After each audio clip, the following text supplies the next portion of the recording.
Hi friends, welcome back to my channel. If you've been around my channel for a while, you know that I talk a lot about burnout and reinvention and what it means to wake up in midlife and realize that the life you built doesn't fit anymore.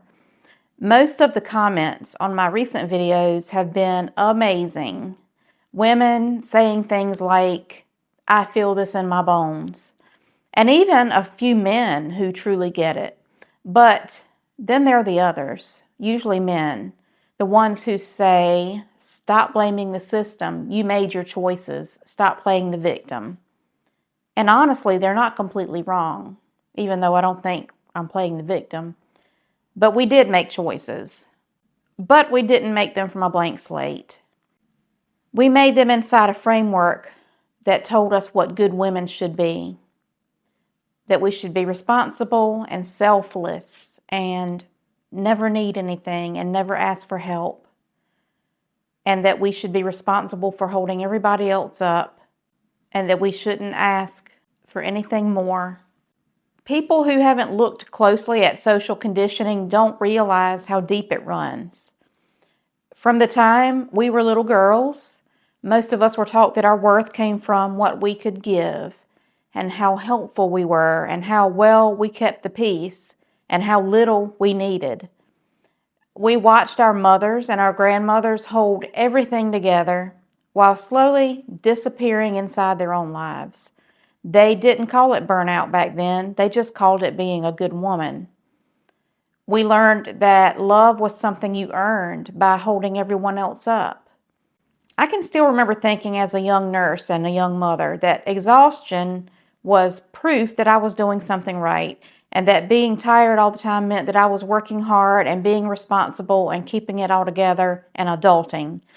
It never occurred to me that that constant depletion wasn't a badge of honor. It was a warning sign, and I ignored it.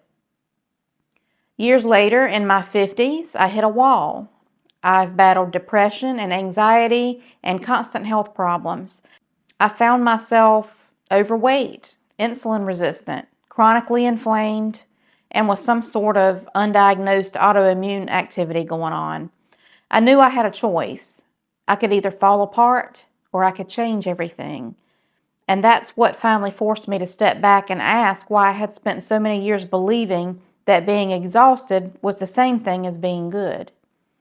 So, yes, we chose to marry and to have children and to take care of others, but we made those choices with a lifetime of programming whispering in our ears. It told us that love meant sacrifice and that being tired meant you were doing something right and that wanting more meant you were ungrateful. By the time midlife arrives, many of us look around and realize we've built lives that serve everyone but ourselves. Not because we were weak or foolish, but because we were doing exactly what we were taught was right. When you finally see that clearly, it's unsettling at first. There's grief in it, but there's also relief because once you recognize the script, you can stop performing it. And I want to be clear. This is not about blaming men. It's about naming the system that has shaped all of us. Patriarchy doesn't just limit women, it boxes men in too. And before anyone gets defensive about that word, let's define it. Patriarchy is simply a social, political, cultural, and economic system in which men, as a group, hold more power than women. That's it. It's not an insult. It's not a conspiracy. It's a description of how our society has been structured for centuries. If you can't see that truth, you're in denial. And denial keeps us stuck exactly where we are. Men are taught to be strong, successful, and in control. Women are taught to be soft, supportive, and accommodating. And when those two roles meet, someone ends up carrying the emotional weight, and it's usually the women. That's why so many of us reach our 40s and 50s with bodies that are breaking down. Years of stress and caretaking and emotional labor catch up. So when someone says, "Just say no," or "you had choices," they're missing the point. You can't unlearn decades of conditioning overnight. Saying no isn't simple when your entire sense of worth has been tied to saying yes. Awareness of that fact changes everything, because once you start seeing the water that you've been swimming in, you start realizing that you have a choice about where you go next. I've also had a few older women tell me that feminism is the problem, that women's liberation, women's lib, made life harder, not better, and I understand why it feels that way. A lot of women are tired. We're working full-time jobs, raising kids, caring for parents, holding everything together, and it's easy to look back and think that we were better off when the roles were clearer and someone provided for us. But the truth is, women have always worked hard. We just weren't paid for it or acknowledged for it.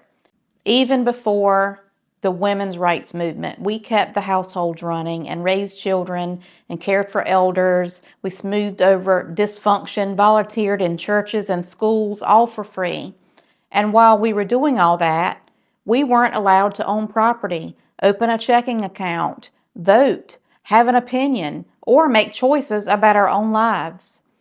The only difference now is that we're finally allowed to do all those things, but we're still expected to do everything else too. We gained the right to do most of what men do, but men haven't been expected on a cultural level to share equally in the caregiving and the homemaking and emotional labor that keeps the world running. I understand the disillusionment some women feel. Liberation promised freedom, and yet for many it just meant double the workload. But that's not a failure of feminism, that's the unfinished work of equality. Feminism didn't break us. It exposed what was already broken. It gave us language for our exhaustion and permission to want more than survival. We're not longing for the past, we're longing for balance, for a world where respect and rest aren't gendered, and where partnership actually means partnership. That's why I talk about quiet quitting our old roles. Not quitting life, but quitting the invisible labor and the impossible expectations that keep us stuck. When I say midlife isn't a crisis, it's a crossroads, this is what I mean. It's the moment that you start questioning everything you were taught about what makes a woman good. It's the moment you stop trying to earn your place in the world and start claiming it. For some of us, that means slowing down for the first time in decades. For others, it means walking away from something that was never ours to carry.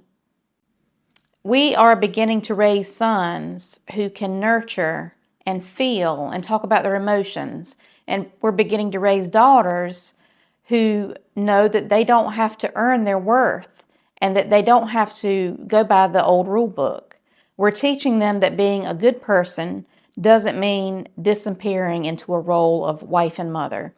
And as we unlearn these patterns, we're creating something new, not just for ourselves, but for the people coming after us. This is the hard, beautiful work of becoming conscious, noticing where the old story ends and a truer one begins. So no, we're not victims. We're people who finally see the water we've been swimming in, maybe for the first time. And once you see it, you can't unsee it. I'm here to help women wake up to why they're burned out, exhausted, and unhappy and sick, and to help them reclaim their power in midlife or any time to make the changes that allow them to finally start living for themselves. And if along the way we start dismantling the old system, good. It's long overdue.